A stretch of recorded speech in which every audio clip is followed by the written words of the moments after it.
This morning is the first Sunday of our formal children's spiritual development programs of the year, where the students, the children, and the youth will be with their teachers and mentors. Some of them are already gathered, but I just want to acknowledge that and give thanks for all the parents and teachers who have worked hard to prepare us for a year of a lot of spiritual growth and justice making, with our children in many ways leading the way for us as a community. And as a segue to that, I want to acknowledge that this coming Friday is a very important day for climate justice around the country and around the globe, I believe. It's a climate justice strike led by youth around the country and many active schools and students in the Philadelphia region. So a lot of schools are having activities on their campus for education and public witness, and a number of youth and students are going downtown. Ryan, the Director of Spiritual Development, and I will be going downtown to JFK Boulevard, including with Power, our interfaith organization. So if anybody's going, we want to support the youth as best we can. You can talk to Ryan or myself, and let's just multiply the effects of working for better care of our planet. And one more point of that, on Wednesday night this week, focusing on this initiative, Power is hosting an event focusing on how, in order to do climate justice, we must have an intense, unflinching look at anti-racism work as well. So I'm going downtown to, and everyone's invited, United Methodist Church on Arch Street, 6:30 Wednesday night. All are invited. Could I ask you to just, could you come and stand with me one second, Bill? And Keltcie? Take a minute. Take your time.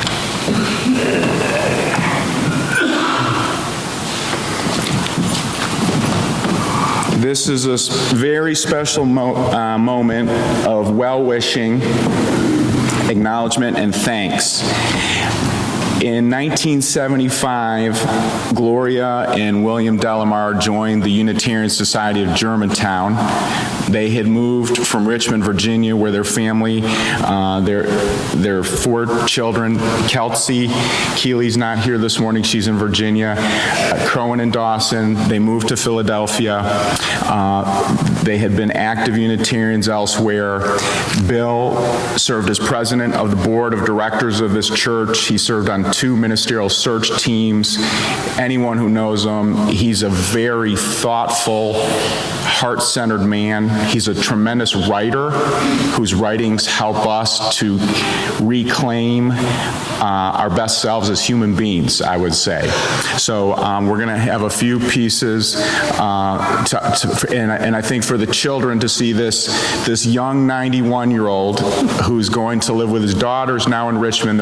Bill is moving this week in a big move, so we're here to wrap our arms around him and thank him for ways he's touched our lives in so many unspoken and unspoken ways. Do you want to have a seat for 1 second?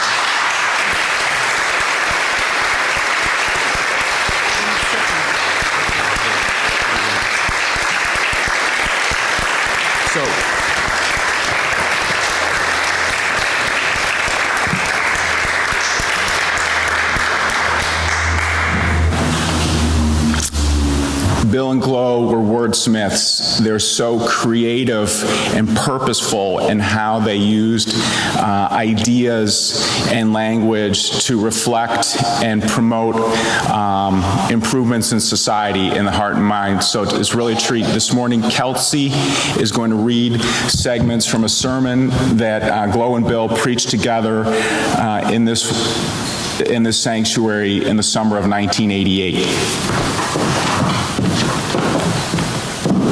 Thank you, Ken. Hi, everybody. I'm pleased to share with you all a reading from Nurturing the Spirit by Gloria and William Delamar, delivered by them at your church on August 7th, 1988. And it's just a short excerpt from the end of the sermon, and I'm really glad the kids are still here in the room with us as well, because this is a very highly relevant message and can be life-changing for any of you. Since my parents wrote and delivered this together, you'll hear both of their voices throughout. So here we go. As each new morning breaks, we have the opportunity to give new life and meaning to our days and to nurture the Spirit in diverse ways. It is beautiful the way spring slowly emerges each year. There's an aura, a halo of new life. This is a kind of reincarnation we can all believe in. It's like the leaves of last year still clinging to the tree as the new leaves begin to grow. And in our personal metamorphosis, we regrow, emerging as something a little or a lot different each time, building on what we were before. If we remember to experience growth and take caution to create new energies, we can be reborn many times in a single lifetime. This is nurturing the Spirit. How we approach what we undertake has a lot to do with not only the educational or intellectual ends to be derived, but how it affects the psyche. One cannot understand everything. There isn't time. We have selective perceptions, and when we focus on a particular idea or set of ideas, an opening of the mind can allow the reception of whatever is there to be received. The ever-changing now is the time to work on that. Count some good things that you've done. Keep your perspective at all times and maintain stability. Keep strong. Weakness will defeat you. We all need to maintain perspective on how small each of us is in respect to the wholeness of the universe and how valuable we are, and large in respect to our own continuity and values. We get so involved in the important processes of living and surviving, we forget the goals, and we forget the little things that enrich our lives. To nurture your spirit, you must be observant, create vital fertilizer, and draw on remembrance. You must schedule into your life the kinds of activities that will feed your soul. Reread a book you loved as a child. Read it to a child. Read some poetry. Listen to some beautiful music. Eat ice cream for breakfast. That was one of my mother's favorites. Get in the car on a Sunday afternoon and just drive, not to go anywhere, just to see the scenery. Go to a ball game. Bake your mother's recipe for cherry cake. Appreciate the beauty rather than the inconvenience of snowdrifts and ice-covered branches. Watch the sunrise or the sunset. Don't just see it, absorb it. Our closing words, if they were to be expressed in a biblical mode, might be, go forth and nurture thy spirit. In the most casual vernacular of today, we might say, hey, get your act together and do your thing. In our words, we say to you, as you go through the rituals of living, do more than let your spirit be nurtured.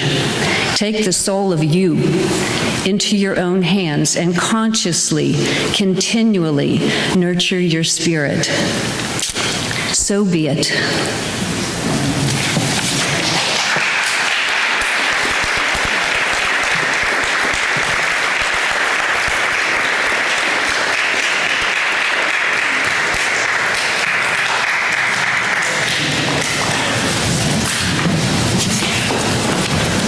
I've written a few notes here, which I probably won't follow.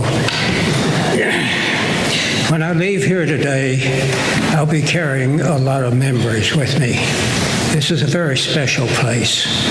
It's been a very special place for a long time. It's grown probably more and more special. Can you hear me okay?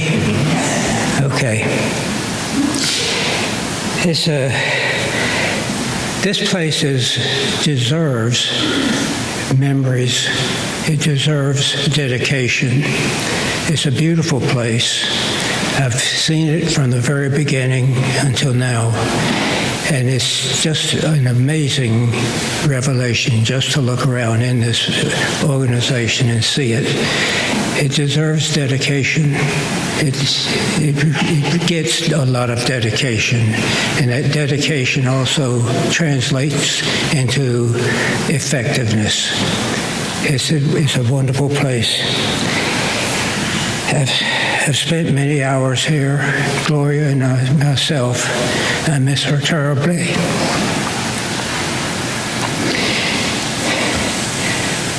I think about a lot of the people here, people I've known over the years, people who are dedicated to doing things for people.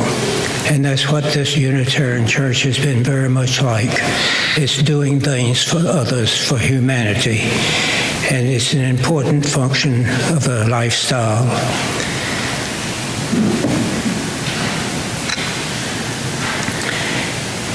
I'm 91 years old. I don't know how much longer I have to go on this earth.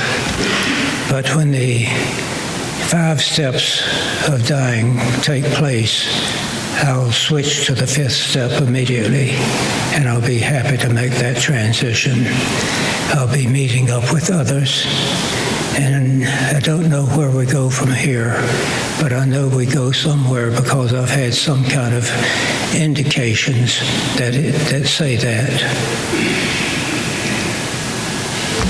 And the 5th step is something I'll accept quickly. I just want to say to all of you, you're very special. You're very special people.